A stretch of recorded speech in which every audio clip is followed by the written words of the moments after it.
اور قوم عاد کے بھائی ہود کو یاد کرو کہ جب انہوں نے اپنی قوم کو سرزمین احقاف میں خبردار کیا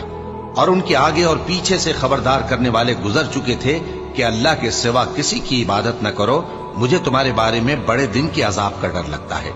کہنے لگے کیا تم ہمارے پاس اس لیے آئے ہو کہ ہم کو ہمارے معبودوں سے پھیر دو؟ اگر سچے ہو تو جس چیز سے ہمیں ڈراتے ہو اسے ہم پر لے آؤ۔ پیغمبر نے کہا کہ اس کا علم تو اللہ ہی کو ہے، اور میں تو جو احکام دے کر بھیجا گیا ہوں وہ تمہیں پہنچا رہا ہوں، لیکن میں دیکھتا ہوں کہ تم لوگ نادانی میں پھنس رہے ہو۔ پھر جب انہوں نے اس عذاب کو دیکھا کہ بادل کی صورت میں ان کے میدانوں کی طرف آ رہا ہے تو کہنے لگے یہ تو بادل ہے جو ہم پر برس کر رہے گا، نہیں بلکہ یہ وہ چیز ہے جس کے لیے تم جلدی کرتے تھے، یعنی آندھی جس میں درد دینے والا عذاب بھرا ہوا ہے، جو ہر چیز کو اپنے پروردگار کے حکم سے تباہ کیے دیتی تھی۔ آخر وہ ایسے ہو گئے کہ ان کے گھروں کے سوا وہاں کچھ نظر نہیں آتا تھا۔ گناہگار لوگوں کو ہم اسی طرح سزا دیا کرتے ہیں، اور ہم نے ان کو ایسا اقتدار دیا تھا جو تم لوگوں کو نہیں دیا،